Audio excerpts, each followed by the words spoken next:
The IRS took away the house and everything, so I've had basically a blood feud with the system ever since back then.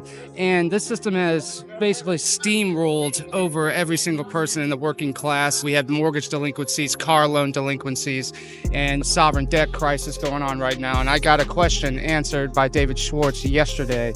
Do you mind sharing that question? Yeah, the question was, did Ripple build a financial system? And I went on to explain wherein the unit of account could transmit over a method of payment, XRPL, through the means of exchange, through either gas to be burnt for the facilitation of the actual transaction or a money processor in order to convert to whatever stablecoin or tokenized asset that you want, with stores of value as RWAs or anything else back in the unit of account. And he basically said, yes, that is a financial system. Now, what we have in our hands here for the transmission of value and the internet of value, this is a new way of transacting all throughout the world. And what that means for the Federal Reserve System. This system has been propped up by CIA coups, blackmail, the Epstein stuff. It's pretty evil what they've done throughout the entire world. And there's blood on the hands of the people that have put this system upon us, and we need to all get out of it. Do you think there's a parallel between religion and what we're experiencing with this DLT, distributed ledger technology? Do you think Trump literally, by milliseconds, he would have been shot and killed? Yeah. You know, you can't deny at a certain point things of extraordinary nature like that. Ladies and gentlemen, it's day 2 at the XRP Las Vegas conference, the largest XRP conference in the world, and might be the most exciting. I've got none other than Vincent Scott, a very, I would say, well-received voice in the community. This gentleman is blowing up, and I'm very excited to have him on for an exclusive interview. Vincent, how you doing today, sir? Doing just fine, just trying to cover the event for all my readers in an honest, blunt fashion, without any sort of hype or anything. With all that, the cuts and jump cuts and all that stuff, you just serve it raw, and I think that's why people receive it very well. It's just honest. It's like, you don't need AI or scripts or anything like that. You just tell them your thoughts. You do your... How simple it is. It's not like I haven't understood the political sphere for quite some time. I was a delegate for Ron Paul when I was 19. And for what I wrote in the paper back then, I'm pretty sure my family got targeted for it. The IRS took away the house and everything. So I've had basically a blood feud with the system ever since back then. And this system has basically steamrolled over every single person in the working class. We have mortgage delinquencies, car loan delinquencies, and sovereign debt crisis going on right now. And I got a question answered by David Schwartz yesterday. Do you mind sharing that question? Yeah, the question was, did Ripple build a financial system? And I went on to explain wherein the unit of account could transmit over a method of payment, XRPL, through the means of exchange, through either gas to be burnt for the facilitation of the actual transaction or a money processor in order to convert to whatever stablecoin or tokenized asset that you want, with stores of value as RWAs or anything else back in the unit of account. And he basically said, yes, that is a financial system. The work continues to pass legislation. Everybody should be getting political in order to get us all out of this inflationary treadmill that has literally crushed everybody. Yeah. And I take offense to a lot of the influencers out there that just take whatever knowledge that they have as an excuse to profiteer off of people, and I think that is detrimental to the entire cryptocurrency and to entire blockchain as itself and to the entire community. Now, what we have in our hands here for the transmission of value and the internet of value, this is a new way of transacting all throughout the world. And what that means for the Federal Reserve System. This system has been propped up by CIA coups, blackmail, the Epstein stuff. It's pretty evil what they've done throughout the entire world, and there's blood on the hands of the people that have put this system upon us, and we need to all get out of it. So that's why I deliver everything as blunt as possible, and this is basically the message I've really honed in on. And I try and work through just very simple methods about how to purchase, store, everything else. I've been answering thousands of people for the last 7 months now. It's just people that just need guidance from someone that they can trust, someone that's going to be ethically to do this. And I'm just a publicly funded journalist at the end of the day. I'm not an influencer. Yeah. What do you think the difference is between an influencer and a public journalist or a steward such as yourself?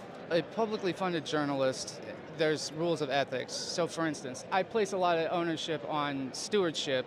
I was publicly funded to send here, so I'm not going to go out and gamble. You know what I mean? So there's a level of morality you have to have, and you just give the facts, you give deductions from it. There's no need for hype. There's no need to lie to people to say, oh, it's going to reach this price by X day or whatever. And all that does is, to people that don't know a lot about this, like, that really takes advantage of their emotions and therefore their money. And that is an evil act, in my opinion. Do you mind? It looks like you're holding is it a rosary? Your rosary in hand. Can I ask you, do you think there's a parallel between religion and what we're experiencing with this DLT, distributed ledger technology? Do you think Trump literally, by milliseconds, he would have been shot and killed. Yeah. You know, you can't deny at a certain point things of extraordinary nature like that. And I'm proud to have campaigned for him throughout October. I knocked on about 2,000 doors to talk to a bunch of Democrats throughout the whole time, tell them where we're at as a nation, where in a country, and how we need to change things at a systemic level in order to swap out this financial system, get in something that has audited and backed so that we're not on this inflationary treadmill that just rolls over everybody. Yeah. Now, what do you think is going to be a stepping stones to rectify and right the wrongs that we're experiencing? Number one, you need legislation, and we have that legislation being written right now. It's the Stable Act, Genius Act, Fit 21, and I believe they just introduced another market one, I think 2 days ago in the House. This is all, and David Schwartz was talking about this yesterday, this is all about these highly regulated financial instruments. These are things. Cryptocurrency is a thing, okay? It's not a stock. For everybody that's listening out there, anytime somebody uses stock terminology for a tech, that is your red flag to stop listening, okay? These are physical things, like for instance, I use the analogy that XRP is a gumball machine, all right? It is very simple to understand. You put in your quarter, you get out something else, whatever gumball it is. So whatever's on the ledger is just another gumball in that gumball machine. And what do we know about XRP? The more transactions that occur, higher it must be in order to facilitate the volume, the frequency, and the amounts of those transactions. They've set all this up in front of us, and that's just the way of it. People like Smoke Dog on X, he has exhumed out quite a lot of these internal documents from the Bank of International Settlements, from the IMF, from the Federal Reserve System, talking about all about this digital change. And the one route we could have went would be central bank digital currencies, which only empowers the central bank to keep alive because it creates more demand for something that they don't have any audits for. It's a money printer, it's not a money processor like XRP is, where whatever it's processing has to be audited and backed to make sure everything is in circulation that should be. So when you have a money printer, you naturally have fraud, you have outgrowth of government. This has happened time and again, and we're at the point where we've had the reserve currency now for about 120 years, something like that, 115. This has happened many times throughout history where whoever's given the reserve currency, they get big, they get corrupt, they collapse. And we are in the throes of that right now. The BRICS nations are coming out together and they're all part of the DLT movement. The cat is out of the bag. Just like the creation of the nuclear bomb created the problem that the nuclear bomb exists. Just like with the creation of blockchain now exists. Oh no, what's the Fed gonna do? Because now that these other countries can transact with each other and settle in their own currencies through distributed ledger technology, what do they need the dollar for? So therefore, we see all of this inflation. It will get worse. It will get worse. Trump is trying to set us up. It's securing our minerals, securing our trade lanes, securing the Panama Canal in order to set us up for the next 50 years. But we see this huge geopolitical element going on here between Russia, Ukraine, Iran, even India is now getting involved, and China, we had the tariffs on them, and then they backed down. They got 90 days to come up with a deal, but right now with the peace agreement between Russia and Ukraine, they're saying they don't want any sanctions. Iran doesn't want the sanctions. China doesn't want the sanctions. So this is a whole other element that has DLT technology that doesn't want sanctions, okay? So that's the entire point here, and with XRP, you can literally sidestep the use of SWIFT as a means of conducting cross-border payments. So that's where I see the importance of this technology for not only the world to become a more peaceable place where nations, there will no longer be the bully power in order for the reserve and all of the transacting going on. And we can finally get out from underneath this inflation, because we're going to be transacting in things that actually have value, that are backed by real world assets. Do you think that Ripple has the possibility to complement Swift or replace Swift? I think it can make Swift obsolete. The DLT technology can make the entire Federal Reserve System obsolete, and that is the entire point.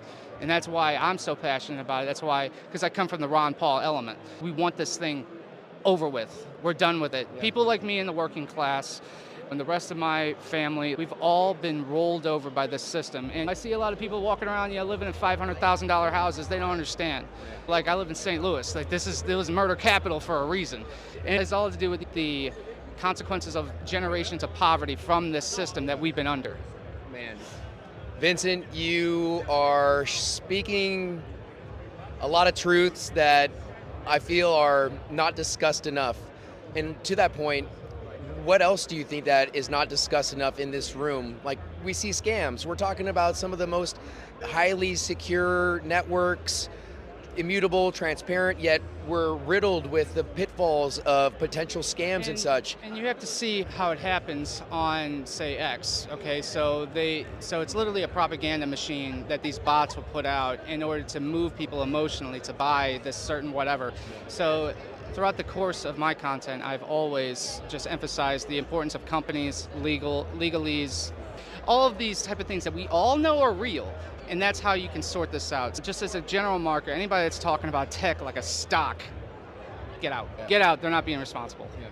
We just heard Brad Garlinghouse come off stage here, Ripple CEO. What were your thoughts after his panel? I saw him have basically a political message, stop the infighting in crypto. At the end of the day, you have to ask, who is Satoshi, where are the bags? Yeah. Because if you don't know who that founder is, and we're letting that into our treasuries, and you don't know who that is, it could be an intelligence agency, for all we know. And that bag that is out there then becomes basically a bomb. Whatever ends that need to be met by whomever holds that bag, could be the CCP for all we know, could be Iran, could be Russia.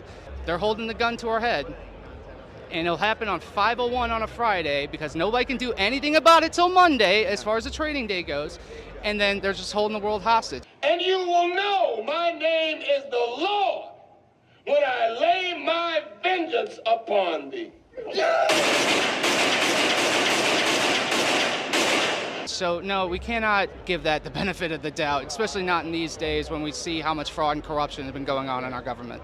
Last question, Vincent. Where do you consume your information? For those in the audience that I'm going to recommend that they follow you as a voice in the space, but where would you recommend sources of information that are reputable, consistent? The rules of the road is whoever's just providing you just actual information, just facts, documentation, laws, and then providing logical deductions from it. Just use those guidelines and you can find the right sources. Like, I love Smoke Dog's work on X because he takes the time to zoom out all of these documents from these very high-level institutions for us to read. And then you link that to what Ripple's primary source documentation is. And this all kind of goes back to what is the sourcing for and how are you doing this, right? So you always go to primary sources every single time whenever you want to try and form a thesis upon the world in which we live. As far as that goes, I would always suggest, and I always have suggested, that anybody who wants to understand our government, where we're at as far as a monetary policy, to read Ron Paul's book, Liberty Defined, 50 Essential Issues Facing the Nation. Nothing's changed since he wrote it, so it's still very prevalent. And how can those in the audience follow you, Vincent? Sure, that'd be x.com, Vincent, SCO 72192. Excellent. Yep. Hey, Vincent, thank you for sharing your time with me. I know that I caught you off guard here, and I appreciate it. And I hope you have a great time in Vegas, sir. Yeah, thank you very much.